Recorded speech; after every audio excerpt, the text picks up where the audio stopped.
یہ کہنے کی بات نہیں ہے کہ گلگت بلتستان اور آزاد کشمیر میں انتہائی مقبول ہے، ہم جانتے ہیں کہ کراچی میں بھی مقبول ہے، اور ہمیں اندازہ ہے کہ بلوچستان کے اندر بھی ٹھیک ٹھاک پاپولیرٹی پائی جاتی ہے۔ یعنی وہ سیاسی جماعت جو وفاق کی زنجیر ہو سکتی تھی، پولیٹیکل کنیکٹ ہو سکتی تھی، اس کو جنرل صاحبان مسلسل اپنے مختلف جو ان کی اسٹریٹجیز ہیں یا ان کی جو ایک سیلفش پالیٹکس ہے اس سے کمزور انہوں نے کیا ہے، اور سب نیشنلزم کو انہوں نے ہوا دی۔ اب انفارچونیٹلی کچھ لوگوں کو یہ بھی شک ہے کہ پی ٹی ایم کو بھی ہوا دینا جو ہے یہ ان کی ہی ایک اسٹریٹجی حکمت عملی کا حصہ ہے۔ اب خدا ہی بہتر جانتا ہے کہ ان کے ذہن میں کیا ہے، لیکن اس کے ساتھ ایک دو چیزیں اور ابھی ذرا دیکھ لیں کہ اخباروں میں یہ بھی ہیڈ لائن لگی ہے کہ ٹیوزڈے کے دن آئی تھنک ساؤتھ وزیرستان میں ایک ڈرون سٹرائک ہوئی جس کے نتیجے میں ایک شخص ہلاک ہوا، بہت سے لوگ وہاں پہ زخمی ہو گئے۔ ڈپٹی کمشنر صاحب یہ کہہ رہے ہیں کہ نہیں، یہ ڈرون سٹرائک نہیں تھی، لوکل کہہ رہے ہیں سارے کے سارے کہ ڈرون سٹرائک تھی، ایک مسل اور راکٹ اوپر سے آیا ہے، یہ ڈرون سٹرائک ہوا سے فائر کی گئی ہے۔ ڈپٹی کمشنر صاحب کی آفیشیل پوزیشن یہ ہے کہ نہیں، یہ کسی نے بم پھاڑا ہے جس کے نتیجے میں یہ سب کچھ ہوا ہے۔ اچھا، اس کی بھی تصاویر وغیرہ بھی ہیں۔ اچھا، اسی دن کے اندر لوگ مسلسل سوشل میڈیا پہ آپ کے ساتھ ایک فوٹیج بھی شیئر کر رہے ہیں، تصاویر بھی شیئر کر رہے ہیں، وہ میرا خیال ہے نارتھ وزیرستان کی ہے، یہ دونوں چیزیں شاید آپس میں کنیکٹڈ نہیں ہیں، جہاں ایک وہ کہتے ہیں کہ گولہ باری کی ہے فوج نے، یہ بومنگ کی ہے، جس کے نتیجے میں ان کے مویشی جو ہیں، بھینسیں وغیرہ جو ہیں وہ جل گئے۔ یہ جس قسم کے سیٹ آف سرکمسٹانسز ہیں، اس کے درمیان میں پاکستان کے آرمی چیف آ کے لوگوں کے مورائل کو بلند کرنے کی یہاں پہ کوشش کر رہے ہیں۔ کتنے یہ کامیاب ہو سکیں گے یہ خدا جو ہے وہ بہتر جانتا ہے۔ جو چیز میں دیکھتا ہوں کہ جو تمام لوگ اس شریف سرداری عاصم مافیا کو یا رجیم کو سپورٹ کرتے ہیں، ان کے اندر میں جب ان کے کامنٹس دیکھتا ہوں، جو بہت سے ہیں، آپ کو پتہ ہے ہمارے بھی یوٹیوب کے اوپر آ کے لوگ کامنٹ لکھتے ہیں، کہیں پر یہ ریئلائزیشن نہیں ہے کہ پاکستان آرمی بیچاری جو ہے وہ اب اپنی ہی سرحدوں کے اندر ہر طرف لڑ رہی ہے، اس کی تمام ریسورسز کو اسٹریچ کر دیا گیا ہے۔ پاکستان کی فوج بلوچستان میں بھی لڑ رہی ہے، پاکستان کی فوج خیبر پختونخوا کے بارڈرز کے اندر بھی لڑ رہی ہے، اور اس پہ ترا یہ ہے کہ جنرل صاحبان کی دانشمندی اور عقلمندی کی وجہ سے پاکستان کی فوج پاکستان کے سب سے بڑے پروونس کے ہر قصبے، گاؤں اور شہر میں بھی لڑ رہی ہے، اور وہ سوشل میڈیا کے اوپر پوری پاکستانی قوم سے بھی لڑ رہی ہے، اور پورے پاکستانی ڈائسپورس کے خلاف بھی انہوں نے، اور سوشل میڈیا کے خلاف بھی انہوں نے ایک جنگ کا اعلان کر رکھا ہے۔ اس میں کوئی بھی چیز ایسی نہیں ہے جو میں اپنے ذہن سے گھڑ رہا ہوں، ہو سکتا ہے میرے الفاظ کوئی اوپر نیچے ہو گئے ہوں، لیکن ان تمام حقیقتوں سے آپ اچھی طرح سے واقف ہیں۔ مجھے 50-50 کا جو ایک مزاحیہ پروگرام ہوا کرتا تھا پاکستان ٹیلی ویژن کا، اس کا مجھے ایک خاکہ یاد آتا ہے کہ ایک فلم پروڈیوسر سے، پنجابی فلم کے پروڈیوسر سے پوچھا جاتا ہے کہ ایک کامیاب فلم بنانے کا تمہارے حساب سے فارمولا کیا ہے؟ وہ کہتا ہے کہ کامیاب فلم بنانے کا فارمولا یہ ہے کہ گھر کے اندر لڑائی، چھت تے لڑائی، ٹرین دے اتتے لڑائی، ٹرین دے باہر لڑائی، بس دے اندر لڑائی، بس دے باہر لڑائی، سڑک تے لڑائی، میاں بیوی دی لڑائی، تو کامیاب فلم کا پورا فارمولا جو ہے اس کا بن جاتا ہے۔ کچھ اسی قسم کا ایک کامیاب پاکستان کا فارمولا ہے شریف سرداری عاصم رجیم کا۔ آگے چلتے ہیں، اب میں آپ کو ایک چھوٹی سی ویڈیو دکھاتا ہوں۔ یہ ویڈیو میں نے ٹویٹر سے لی ہے، جس ٹویٹ کے اوپر یہ لکھا ہوا ہے کہ یہ کوئی پاکستان تحریک انصاف کا جلسہ نہیں ہے، بلکہ یہ پتہ نہیں کہیں پہ ایک والی بال کا ایک میچ ہو رہا ہے، جس کے درمیان میں یہ نوجوان اپنے جذبات اور اپنی پولیٹیکل کمٹمنٹ سے عمران خان کے لیے اس کا اظہار کر رہے ہیں۔ اس ویڈیو کو دیکھیں اور پھر میں اس کے بارے میں چھوٹا سا ایک کامنٹ کرتا ہوں۔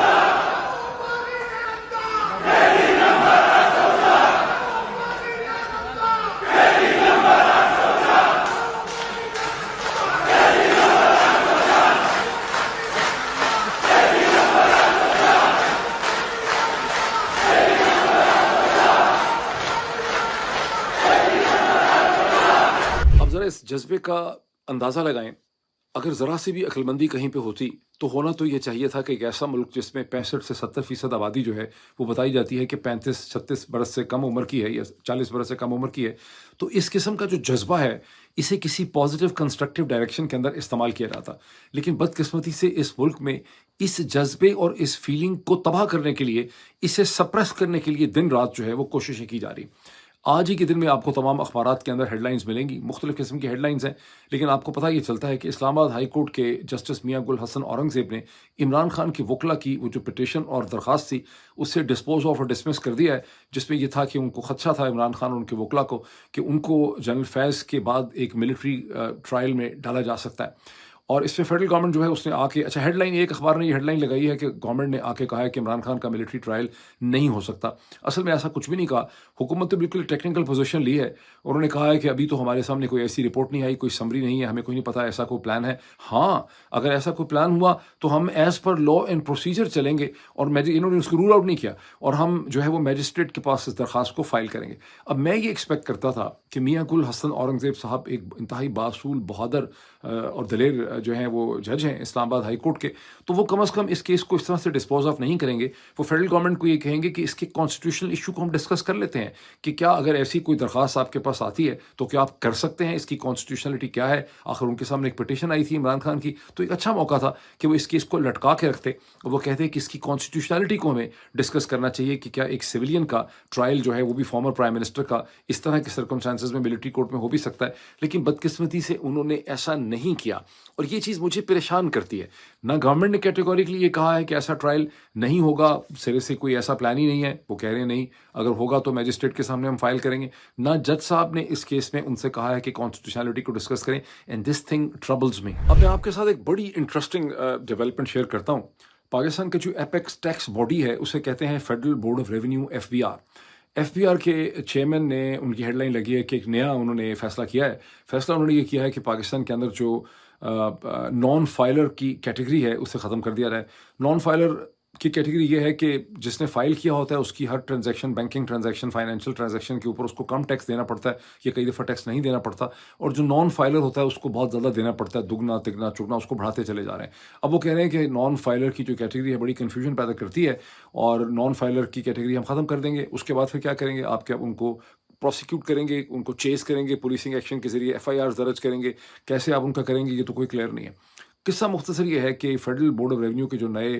چیئرمین صاحب آئے ہوئے ہیں، وہ اور ان کی ٹیم بڑے سخت انڈر پریشر ہیں کہ ہم نے ٹیکسز کو ریز کرنا ہے. اور آپ دیکھتے ہیں پاکستان میں اس حوالے سے سیمینارز، کانفرنسز، مقالے، کالم وغیرہ بڑے لکھے جاتے ہیں کہ جناب ہم نے ٹیکسز کیسے ریز کرنے ہیں، ایز اف کہ پاکستان میں ٹیکسز جو ہیں وہ ریز کر لیں گے، باقی سب چیزیں ٹھیک ہو رہی ہیں تو آپ ٹیکسز ریز کر لیں گے. حقیقت کیا ہے؟ حقیقت یہ ہے کہ پاکستان کا چھوٹا دکاندار اور ریئل اسٹیٹ کا بندہ ہو، یا دکاندار ہو، یا چھوٹا سا کوئی کاروبار کرتا ہو، یہ بڑے بڑے جو کارپوریٹ باڈیز اور ہیڈز ہیں، جو سیٹ ہیں یا آپ کے ایکسپورٹر امپورٹر ہیں، وہ کیا دیکھتے ہیں؟ وہ دیکھتے ہیں کہ پاکستان کا صدر کون ہے؟ آصف علی زرداری. آصف علی زرداری کی کیا ریپوٹیشن ہے؟ آصف علی زرداری نے کیسے پیسے بنائے ہیں ان کو اچھی طرح سے پتہ ہے. پاکستان کا پرائم منسٹر کون ہے؟ جناب شہباز شریف. اس کی کیبنٹ میں آگے پیچھے ان کو کون نظر آ رہے ہیں؟ اسی کی طرح کے. شہباز شریف کی کیا ریپوٹیشن ہے؟ کچھ کہنے کی ضرورت نہیں ہے. پنجاب کی چیف منسٹر کون ہے؟ مریم نواز. وہ کس کی بیٹی ہے؟ نواز شریف کی. کون ہیں یہ لوگ جنہوں نے اپنے لندن کے اپارٹمنٹس کے اثاثوں کا بھی ایکسپلین نہیں کیا، جو کہتے ہیں کہ یہاں سے آئے تھے اثاثے، وہاں سے آئے تھے اثاثے، جو آج تک اس کو ایکسپلین جو ہے وہ نہیں کر سکے. ایک صاحب ہوتے تھے، چھوٹے موٹے لیڈر ہوتے تھے پیپلز پارٹی کے سندھ میں، شرجیل میمن صاحب. پتہ نہیں کسی زمانے میں شاید وہ کوئی سندھ حکومت کے افسر ہوتے تھے. اب وہ ایک بڑا کامیاب قسم کا ٹیلی ویژن چینل چلا رہے ہیں. میں پتہ نہیں کتنے ٹیلی ویژن چینل میں رہا ہوں، 10 سے 20 کروڑ روپے کا مہینے کا ایکسپینڈیچر ہوتا تھا، اور اکثر ٹیلی ویژن چینلز خسارے میں چل رہے ہوتے تھے صرف ایک پولیٹیکل انفلوئنس کے لیے. کبھی کبھی ہوتا تھا موسم الیکشن کے آگے پیچھے جب چینل زیادہ ریونیو کماتے تھے، زیادہ تر پولیٹیکل انفلوئنس بائی کرنے کے لیے، اور پھر اس پولیٹیکل انفلوئنس کے ذریعے آپ جو ہے وہ پیسے کماتے تھے. پھر میں آپ کو یاد کرواؤں گا کہ جب وہ جو 45 ارب روپے کا قصہ آیا تھا، جو آپ کو یاد ہے 2018-19 میں، جب F I A, M I A, I S I نے، آئی بی وغیرہ نے مل کے 6 ایجنسیز نے ایک رپورٹ دی تھی کہ کیسے چھوٹے چھوٹے غریب لوگ جو ہیں، کلرک ہو گیا، خوانچے والا ہو گیا، ٹیکسی والا ہو گیا، ان کے، یا رکشے والا ہو گیا، ان کے بینک اکاؤنٹس میں سے ٹوٹل سندھ بینک میں 45 ارب روپیہ ملا تھا، جس کا الٹیمیٹلی تانا بانا آصف علی زرداری اور ان کے کولیگز اور ان کے بزنس پارٹنرز تک جاتا تھا. اس رپورٹ میں مجھے بعد میں پتہ چلا ایک بہت ہی مستند صحافی سے کہ ایک سٹنگ کور کمانڈر بھی تھے، میں نام ان کا نہیں لے رہا، ایک سٹنگ کور کمانڈر بھی تھے جو آصف علی زرداری صاحب کے بہت قریب تھے. ان کا نام بھی اس رپورٹ میں آیا کہ ان کا بھی اس میں رول تھا. اور رپورٹ کس نے بنائی ہے؟ آئی ایس آئی نے، ایم آئی نے، آئی بی نے، ایف آئی اے وغیرہ نے بنائی. کچھ ہوا ان کا؟ کچھ نہیں ہوا. سنا ہے کہ وہ بعد میں بہت عزت سے ان کو جو ہے ایک کسی ملک کے اندر ایمبیسڈر بنا کے جو ہے بھیج دیا گیا. حقیقت کیا ہے؟ جو پرابلم کیا ہے فیڈرل بورڈ آف ریونیو کے لیے؟ پرابلم یہ ہے کہ خود فیڈرل بورڈ آف ریونیو کے اپنے حالات دیکھ لیں کہ انکم ٹیکس کے افسر جو ہیں، تنخواہ 1.5 لاکھ ہے، اسلام آباد کے اندر 5 لاکھ روپے کا اس نے گھر کرائے پہ لیا ہوا ہے، تو آپ ٹیکسز کیسے ریز کریں گے لوگوں سے؟ پھر اس کے بعد یہ دیکھیں کہ 1990 کی دہائی میں جب لیفٹیننٹ جنرل صاحبان ریٹائر ہوا کرتے تھے تو ڈی ایچ اے کے اندر ایک یہ 2 کنال کا بہت بڑا ان کا کوئی گھر ہوا کرتا تھا، 2 کنال جوڑ کے۔ اب صورتحال کیا ہے 9/11 کے بعد سے گزشتہ 15-20 برس میں اب ریت یہ ہے کہ جب لیفٹیننٹ جنرل ریٹائر ہوتے ہیں تو وہ ایک بڑا سا فارم ہاؤس بناتے ہیں، کسی کا 10 کا کنال کا، کسی کا 15 کنال کا، کسی کا 20 کنال کا، کسی کا 30 کنال کا، اور ان فارم ہاؤسز کے اندر سوئمنگ پولز بھی ہیں، بہت بڑے لان بھی ہیں، اور گھر بھی بناتے ہیں، 20,000 اسکوائر فٹ کا گھر بناتے ہیں، حالانکہ اگر اجازت 12,000 اسکوائر فٹ کی ہوتی ہے تو اس کے بائی لاز کو وائلیٹ کرتے ہیں، 18,000 20,000 اسکوائر فٹ کا بناتے ہیں، جس کی بہت بڑی اوپن بیسمنٹ بھی ہوتی ہے جو کھود کے بنتی ہے، پھر اس کا ایک گراؤنڈ فلور ہوتا ہے بڑا زبردست قسم کا، آڈیٹوریم، تھیٹر، مووی تھیٹرز ہوتے ہیں، ایک اس کا فرسٹ فلور ہوتا ہے، گھر میں 2 کم از کم لفٹیں لگی ہوتی ہیں، سوئمنگ پول ہوتا ہے، اور اس گھر کو اور اس کے لان کو مینٹین کرنے کے لیے، اور چونکہ دعوتیں کرنی ہوتی ہیں، 8-10 قسم کے ملازم ہوتے ہیں جس میں سے اکثر ریٹائرڈ فوج کے صوبیدار وغیرہ ہوتے ہیں، اور اس کی جو لمبی ایک ڈرائیو وے ہوتی ہے اس کے اندر 3 ایس یو ویز کھڑی ہوتی ہیں، جو ہر ایس یو وی جو ہے وہ 7-8-10 کروڑ روپے کی ہوتی ہے، یعنی $100,000 سے زیادہ کی گاڑی ہوتی ہے، اور جو زندگی ہمارے ریٹائرڈ لیفٹیننٹ جنرل صاحبان گزار رہے ہیں وہ امریکہ میں جو کارڈیو تھوریسک یا نیورو سرجن، برین سرجن ہے، وہ بھی وہ کوالٹی آف لائف جو ہے وہ افورڈ نہیں کرتے۔ تو فیڈرل بورڈ آف ریونیو نے مائی فٹ کہاں سے ٹیکسز جو ہے پاکستان میں ریز کرنے ہیں، یہی وہ صورتحال ہے جس کو دیکھ کے مجھے خیال آتا ہے، مجھے گمان گزرتا ہے کہ مولانا ابوالکلام آزاد نے انڈیا ون فریڈم میں پاکستان کے مستقبل کے حوالے سے جن خدشات کا اظہار کیا تھا وہ ہو بہو درست ثابت ہو رہے ہیں۔ دیکھیے، مولانا ابوالکلام آزاد کے پاکستان کا نقشہ تو میں نے آپ کے سامنے رکھ دیا، اب ذرا اس پہ غور کریں کہ پاکستان کے انگریزی کے بڑے اخبار دی ڈان نے ایک داریہ لکھا ہے پچھلے 24 گھنٹوں میں، جس کا عنوان یہ ہے end a point of no return, اور اس میں پہلی لائن یہ ہے کہ is this the end of the state as defined by the constitution, یعنی کہ ریاست کو جس طرح سے آئین نے پاکستان میں ڈیفائن کیا تھا، کیا پاکستان کی ریاست کا خاتمہ ہو رہا ہے، پاکستان کی ریاست ختم ہو رہی ہے قانونی طور پہ؟ اور پھر اخبار یہ لکھتا ہے کہ اس کی وجہ یہ ہے کہ جس طرح سے حکومت سپریم کورٹ آف پاکستان کے میجورٹی ڈیسیژن کو ریزرو سیٹس کے حوالے سے ماننے سے انکار کر رہی ہے، اس کا تو مطلب یہ ہے کہ پاکستان کی ریاست جو ہے وہ ختم ہو چکی ہے۔ جی ہاں، حقیقت کیا ہے؟ حقیقت یہ ہے کہ سپریم کورٹ آف پاکستان کے میجورٹی ڈیسیژن کو نہ صرف حکومت اس کا مذاق اڑا رہی ہے کھلم کھلا، اور اسے ماننے سے انکار کر رہی ہے، لا منسٹر ماننے سے انکار کر رہا ہے، انفارمیشن منسٹر ماننے سے انکار کر رہا ہے، پریزیڈنٹ کی ٹیم ماننے سے انکار کر رہی ہے، بلکہ 12 دن ہو چکے ہیں سپریم کورٹ نے 4 پیج کی جو کلیریفیکیشن دی تھی الیکشن کمیشن آف پاکستان کو، الیکشن کمیشن آف پاکستان کے پوچھنے پہ، اس 12 دن گزرنے کے باوجود الیکشن کمیشن نے 12 میٹنگز کر لی ہیں لیکن سپریم کورٹ کے فیصلے کے اوپر عمل درآمد نہیں کیا۔ نہ صرف اتنا ہے بلکہ ٹیلی ویژن چینلز کے اوپر جج صاحبان کا کھلم کھلا مذاق اڑایا جا رہا ہے، تمسخر کیا جا رہا ہے، وی لاگس کے اندر یہ کہا جا رہا ہے کہ ان کے پاس اب کوئی آپشن نہیں بچی، ان کو ریٹائر ہو کے بہت سے لوگوں کو گھر جانا پڑے گا، یہ بہت سے لوگ جو حکومت کے ساتھ ہیں اس قسم کی باتیں کر رہے ہیں۔ تو نہ تو سپریم کورٹ کوئی فوج سے کوئی سپورٹ ہے، نہ میڈیا سے کوئی خاص قسم کی سپورٹ ہے، حکومت ان کے خلاف ہے، پھوٹ اندر ڈالی ہوئی ہے کہ جو 8 میجورٹی ججز ہیں، 5 ججز انکلوڈنگ چیف جسٹس ان کے خلاف ہیں۔ یہ وہ ساری کی ساری صورتحال ہے جس میں اب کسی کے پاس بھی کوئی آپشن نہیں۔ کسی کے پاس کوئی آپشن کیوں نہیں ہے کہ اگر سپریم کورٹ کے میجورٹی ڈیسیژن کو حکومت مان لیتی ہے تو پھر تو ظاہر ہے کہ پوری پارلیمنٹ کی جو الیکٹورل کمپوزیشن ہے، اس کی پولیٹیکل کمپوزیشن ہے وہ بدل جائے گی، اس کی کمپوزیشن بدل جائے گی، خیبر پختونخوا سے نئے سینیٹر آ جائیں گے، ان کو ریزرو سیٹس مل جائیں گی، اور اگر یہ منصور علی شاہ صاحب کو سپریم کورٹ کا چیف جسٹس مان لیتے ہیں اور اس کے بعد منیب اختر کو سینئر پیونی جج مان لیتے ہیں اور کانسٹیٹیوشنل کورٹ نہیں بناتے، تو اس کا مطلب یہ ہے کہ ٹریبونلز، الیکٹورل جو الیکشن ٹریبونلز ہیں وہ واپس آ جائیں گے، اور جو سارا ڈرامہ ڈھکوسلا کیا ہوا ہے 2024 کے انتخابات کا، جس کے اوپر پردہ ڈالا ہوا ہے قاضی فائز عیسیٰ صاحب کے تھرو، وہ سارا کا سارا کھل کے سامنے آ جائے گا۔ باٹم لائن کیا ہے؟ باٹم لائن یہ ہے کہ سب کے سب پھنسے ہوئے ہیں، صرف یہ ہے کہ شریف زرداری عاصم رجیم کا خیال یہ ہے کہ ایک اور چالاکی اگر ہم کر لیں، ایک اور پھرتی ہم کر لیں، تو اس کے بعد ہمیں 3-4 سال کے لیے سکون جو ہے مل جائے گا۔ اب روز سنتے ہیں کہ پی ٹی آئی ایگریمنٹ کر لے، عمران خان ہماری بات مان لے۔ میرا انالیسس کیا ہے کہ سکون نہیں مل سکے گا، لیکن ان کو ہر دفعہ لگتا ہے کہ سکون مل جائے گا۔ میرا اس ناچیز کا انالیسس یہ ہے کہ اگر قاسم سوری کی رولنگ کو اس وقت مان لیا ہوتا، جس کی مخالفت اس وقت ڈان بھی کر رہا تھا، ٹریبیون بھی کر رہا تھا، سارے ذرائع ابلاغ کر رہے تھے، یہ ناچیز اس کو سپورٹ کرتا تھا، because the world of politics is always bigger than the world of a lawyer's mind. تو یہ اس کو صرف ایک وکیل کے لینس سے دیکھتے تھے،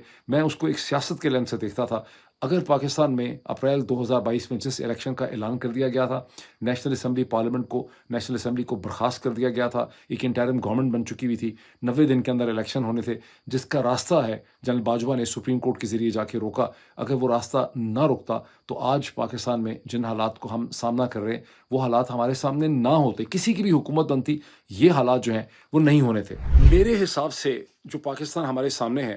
یہ قائد اعظم محمد علی جناح کا تو پاکستان ہے ہی نہیں، یہ تو ان کے کسی ویژن میں فٹ ہوتا ہی نہیں ہے۔ یہ تو وہ پاکستان ہے جس کا برا خواب یا نائٹ میں مولانا ابوالکلام آزاد نے دیکھا تھا، جس کے خدشات اور جس کے خطرات کا انہوں نے اظہار کیا تھا۔ اس وقت کیا سچویشن ہے؟ اس وقت سچویشن یہ ہے کہ شریف زرداری عاصم جو رجیم ہے، ان کو احساس ہے کہ مولانا کے 8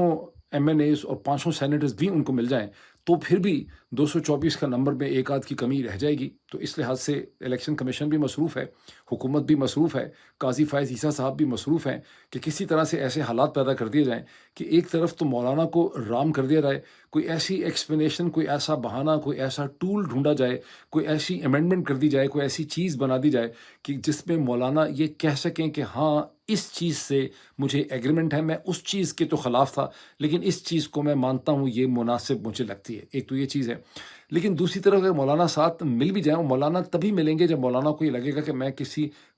کسی یا کھائی میں نہیں گرنے لگا، میں کھڈے میں نہیں گروں گا، میں چھلانگ لگاؤں گا اور میں سکسیسفل ہو جاؤں گا اس کارٹون جو ہم فلمیں دیکھتے ہیں اس کے حوالے سے۔ تو مولانا تبھی آئیں گے ساتھ جب ان کو یقین ہوگا کہ ان کے پاس ہر طرح سے نمبر پورے ہیں اور صورتحال ان کے کنٹرول میں ہے۔ مولانا ناکام ہونے کے لیے ان کے ساتھ نہیں آئیں گے۔ وہ تبھی ممکن ہوگا جب 63A پہ مئی 2022 کی جو ججمنٹ ہے اس وقت کے چیف جسٹس عمر عطا بندیال کی، جس میں آپ پارٹی کی انسٹرکشنز کے خلاف اگر ووٹ ڈالتے ہیں ان 4 سیٹس آف سرکمسٹانسز میں تو آپ کا ووٹ کاؤنٹ نہیں ہوتا۔ اس کو پہلے آپ نے ختم کرنا ہے اور ریورس کرنا ہے، جس کے لیے قاضی فائز عیسیٰ صاحب نے 30 ستمبر کے لیے بینچ لگایا ہوا ہے اور وہاں ان کی کوشش ہے کہ فیصلہ حاصل کر لیا جائے۔ اور پھر اس کے بعد یہ فیصلہ اگر حاصل ہو جائے گا تو پھر آپ کے لیے یہ ممکن ہو جائے گا کہ پاکستان تحریک انصاف کے ممبران کی آپ کھلم کھلا خرید و فروخت کر سکیں گے۔ بہت سے لوگ کہہ رہے ہیں کہ اغوا اور تشدد کا معاملہ ہے وہ ایک آدھ کے کیس میں ہو سکتا ہے، لیکن جب لوگ اپنی باہر پاکستان سے باہر ہوں اور وہ واپس آ جائیں پاکستان میں تو پھر اس کے بعد کہیں کہ مجھ پہ دباؤ پڑ رہا ہے،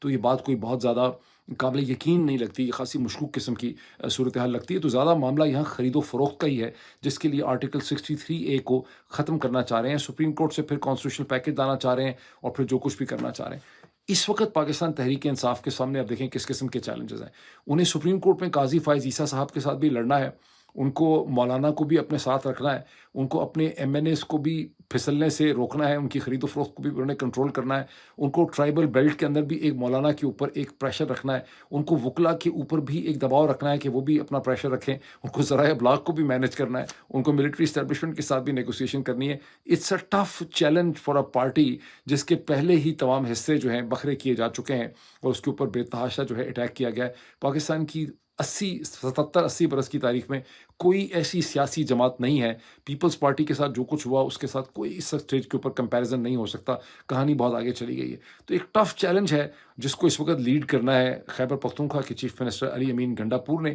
جنہوں نے 28 ستمبر کو پنڈی میں بھی جلسہ رکھا ہوا ہے اور تحریک انصاف نے 5 اکتوبر کو عمران خان کی برتھ ڈے کے حساب سے، یوم پیدائش کے حساب سے مینار پاکستان لاہور میں بھی انہوں نے اجازت مانگی ہے، جہاں وہ کہہ رہے ہیں کہ ہمیں رات کے 10 بجے تک جلسہ کرنے کی اجازت دیں۔ میرا تو خیال ہے ان کو 11 بجے تک مانگنا چاہیے تھا، اجازت تو شاید ان کو نہیں مل سکے گی مینار پاکستان کی، لیکن یہ وہ سیٹس آف سرکمسٹانسز ہیں جہاں ہم کھڑے ہیں اس سیاسی کشمکش میں۔ ابھی اتنا ہی، پھر آپ سے ملاقات ہوتی ہے۔